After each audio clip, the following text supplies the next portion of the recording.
Okay, so let's unpack this. We are doing a deep dive into a really powerful guide called The Marketing of You. Hmm. And it's aimed at teens, at young adults, but honestly, the principles are universal. The core idea here isn't about, selling yourself. It's a blueprint for actually building your character from the ground up. That's the key distinction right there. The whole guide starts with this fundamental idea that your character, it's forged right at the intersection of your thoughts, feelings, and behavior. Hmm.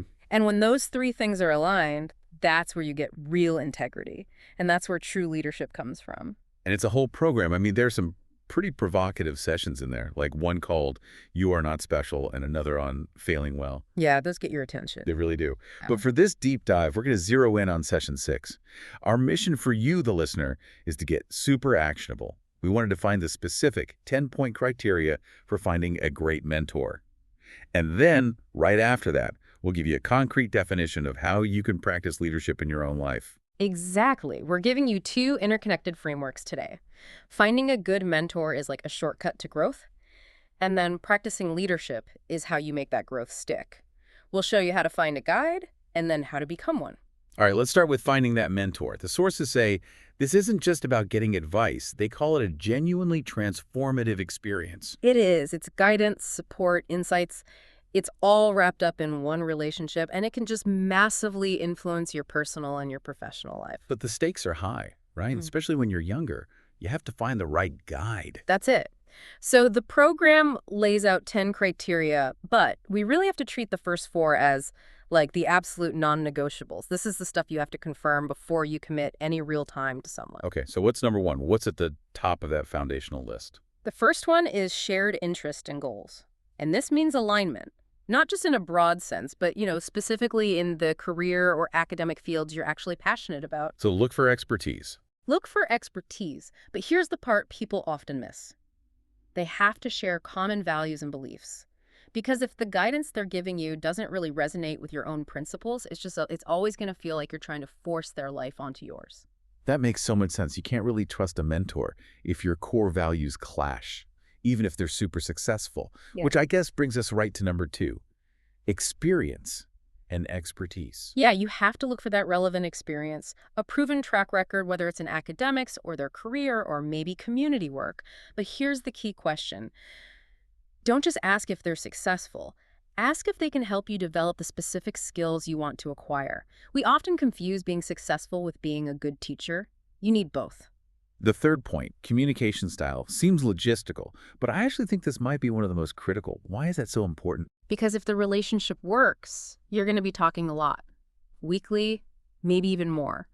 If that mentor is intimidating or just dismissive, you won't ask the hard questions. You won't ask the embarrassing questions that actually lead to growth. So they need to be approachable. Approachable and relatable, absolutely. And the other side of that is they have to be willing to listen. A great mentor prioritizes active listening. They're not just there to lecture you based on what worked for them 20 years ago. Right. And then the practical reality of it all, number 4, availability and commitment. Right. You have to be realistic. If the CEO of a huge company says, sure, I'll meet you once a quarter, well, that's a nice connection. It's not really a mentorship. You have to make sure they have the actual time and the willingness to invest in your development. Consistency is the bedrock. If they're too busy, they're not the right mentor for you right now, and that is okay. Okay, so that's the foundation. Now, this is where it gets really interesting because we're moving past that initial checklist and into the things that make a relationship last. Number 5 is empathy and supportiveness. Yeah, this is the emotional contract. Yeah. A mentor needs to have an encouraging attitude. They should inspire you, motivate you, and they absolutely have to celebrate your successes, even the little ones. And the empathy part. The empathy comes from understanding the journey. They have to recognize the unique challenges you're facing, not just assume your path is going to be the same as theirs was. Number 6, shifts gears a bit to external factors.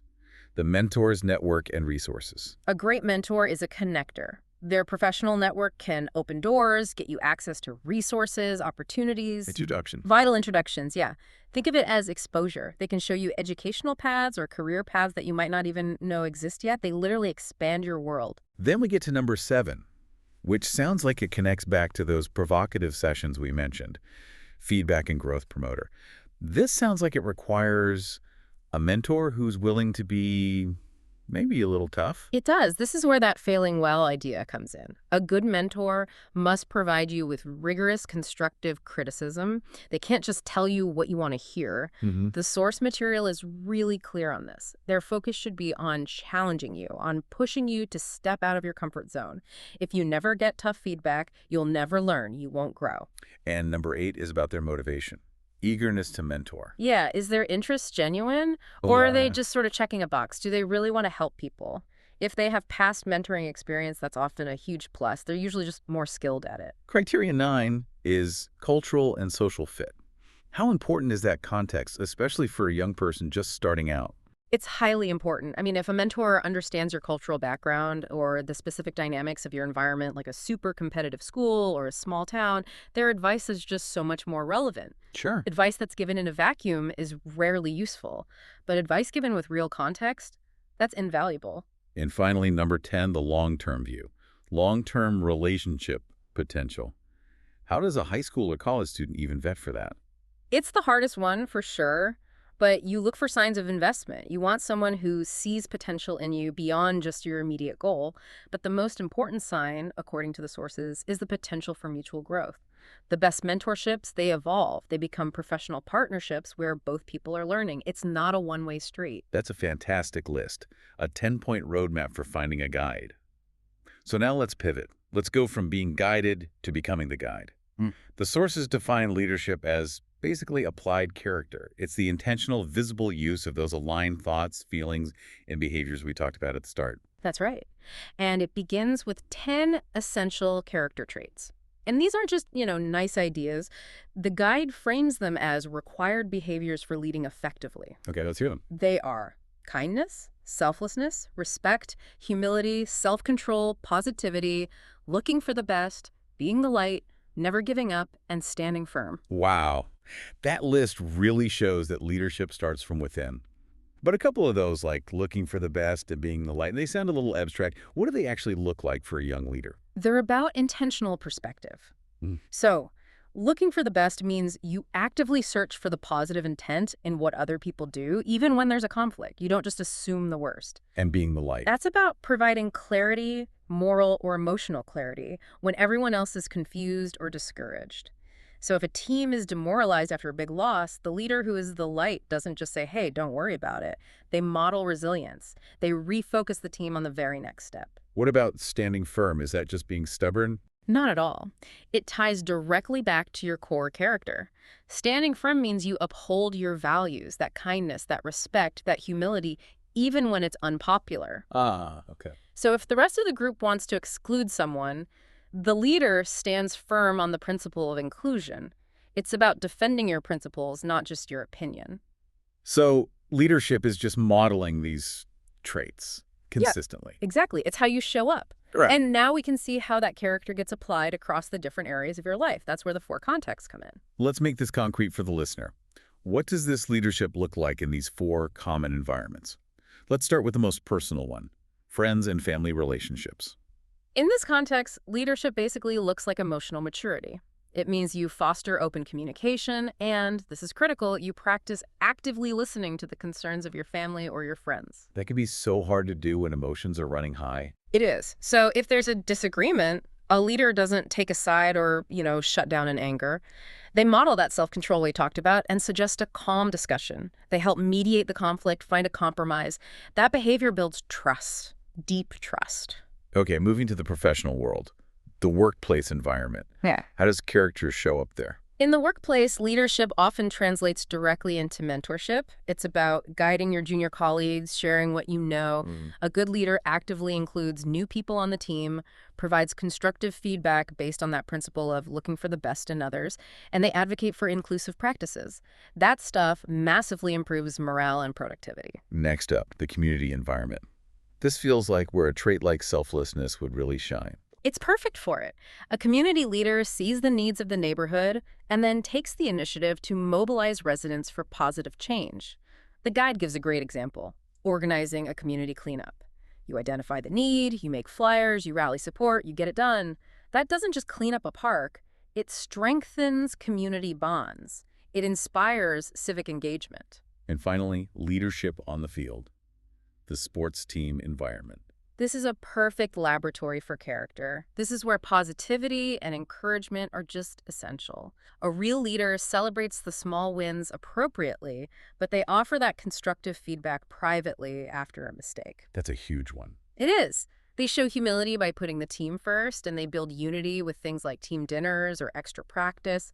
They become a tremendous asset to the coaching staff because they're leading by example every single day. We've got the character foundation, and we've seen it applied in those 4 environments. So now for the listener who's thinking, okay, I want to start doing this right now, what are the immediate practical steps from the guide? The sources lay out 9 categories for deliberate practice.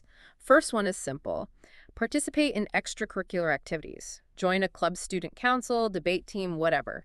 These things force you to practice coordination and teamwork. And what about getting outside of your own school or immediate circle? That's number 2. Volunteer and community service. Get involved locally. But the key here is not just to show up. The goal is to lead a project. Organize other volunteers. Make sure the goals are met. This is where you practice the logistics of leadership. The third step is about making it official, seeking out those formal roles. Yeah, aim for a position like president or committee chair. And here's that direct link back to our first topic, mentor peers. The guide is explicit about this. Offering to guide younger students or teammates lets you practice empathy and leadership at the same time. Communication skills are obviously vital, but it's more than just being a good speaker. So much more. Step 4 says, yes, use public speaking opportunities to refine your voice. But just as important is practicing active listening, the ability to really hear and understand what someone is saying, not just waiting for your turn to talk. Step 5 is all about logistics and getting things done. Organize events. You need to practice managing complexity. Plan a school event, a social gathering, anything.